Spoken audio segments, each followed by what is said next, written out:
Hey, it's Patricia Murphy. It's Tuesday. This is Seattle Now. Washington gets a new earthquake warning system today. It'll give you a heads up before the shaking starts. UW seismologist Bill Steele is here to tell us all about ShakeAlert. But first, let's get you caught up. How about this effort to reach unvaccinated people? Starting tonight, Mariners fans will be able to get shots at T-Mobile Park. You don't need an appointment, but you do have to be 18 years or older and looking for a first dose. Seattle Fire will administer vaccines for 2 hours before the first pitch. The Sounders also began offering vaccines to fans at home matches over the weekend. Their nonprofit global health work will go on, but after 27 years of marriage, Seattle's most famous office romance is over. Bill and Melinda Gates shared the news on Twitter yesterday. They say they're still committed to working together to support the foundation they started more than 2 decades ago. They were married in 1994 when they were both working at Microsoft. And add the University of Washington to the list of schools requiring a COVID vaccine. The UW announced yesterday that students at Seattle, Bothell, and Tacoma will have to show proof of vaccination in order to return this fall.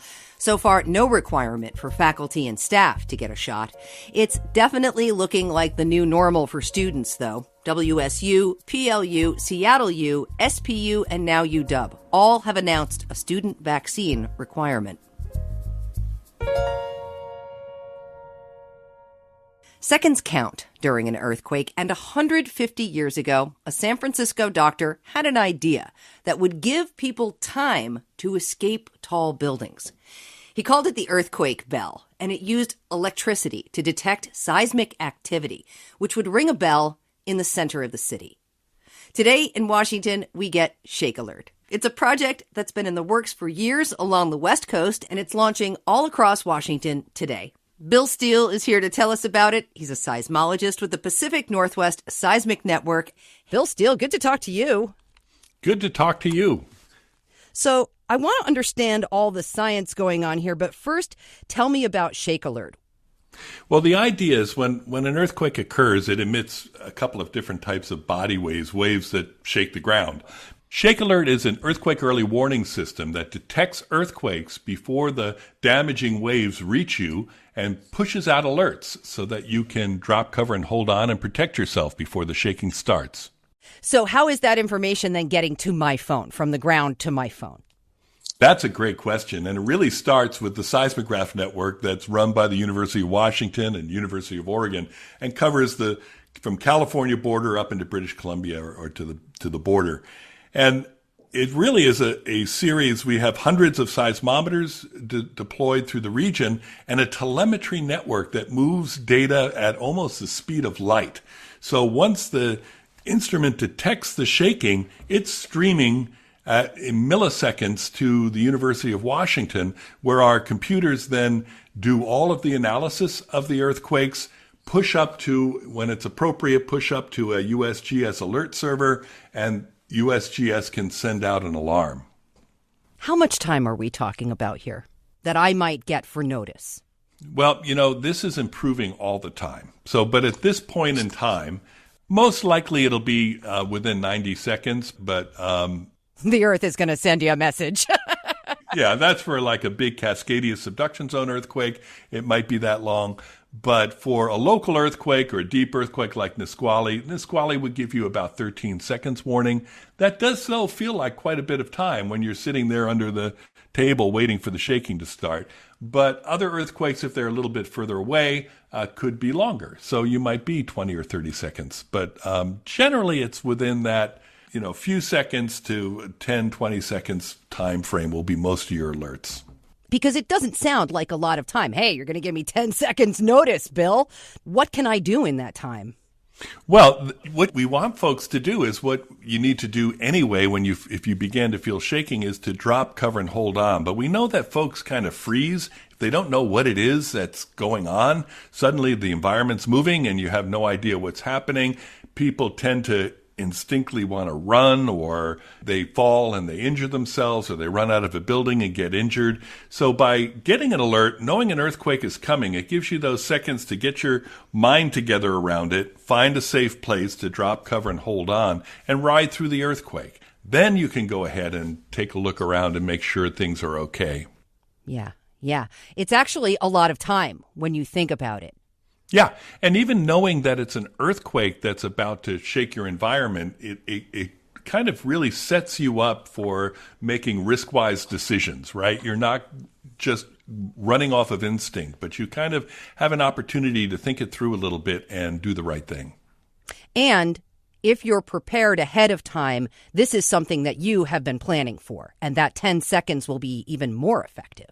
Well, that's true. And, that's another aspect of ShakeAlert that doesn't really get people's attention as much, but can be really powerful. And that is the automated actions that are programmed to occur when strong shaking's about to arrive at a utility or a water processing facility or a sewage treatment plant. And so we've been running in Washington state dozens of, we call them pilot projects, where utilities have been implementing ShakeAlert to close valves on reservoirs, to reduce the chance of fire in pump houses, and do a variety of different sort of last-minute mitigation measures to keep our infrastructure more resilient. So this is going live today. What can I expect if there is shaking that I need to be alerted to? So if there's a magnitude 5 earthquake that is expected to produce reasonably strong shaking, moderate to strong shaking in your area, you will get an alert from the WIA system. It's geofenced, so it's only going to alert people that are expected to receive significant shaking. Right? If it's a very light rumble, you might not get it. If it's intensity 2 or 3, you won't get a WIA message, but you will for stronger shaking. The Android operating system will push out alerts for earthquakes of 4.5 magnitude that produce lighter shaking.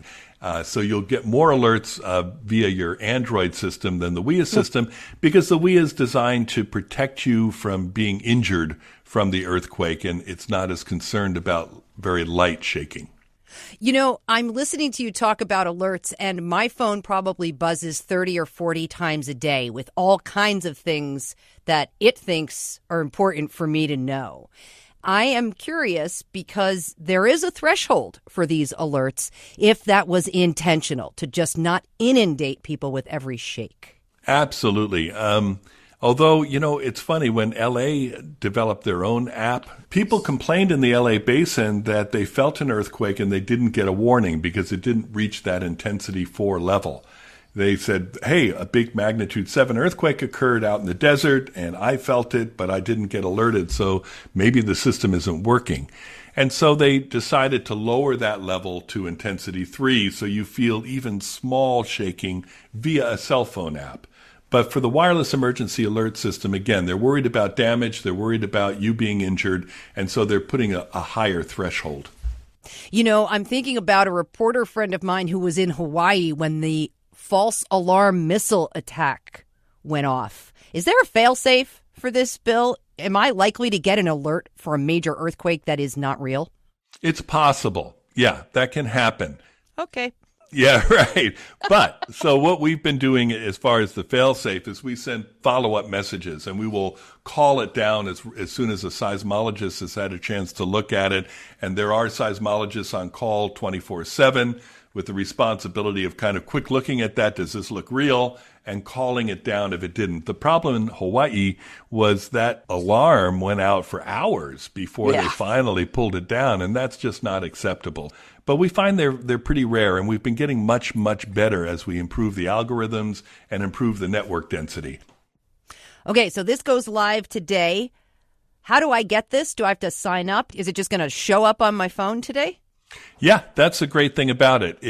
Unless you have turned off your alerts, and I encourage everyone to go to mil.wa.gov/alerts. They'll walk you through what kind of phone you have, what kind of operating system it is, so that you can check and make sure you haven't turned off the alerts inadvertently or because you were annoyed by a late night Amber Alert and you just wanted it to stop, right?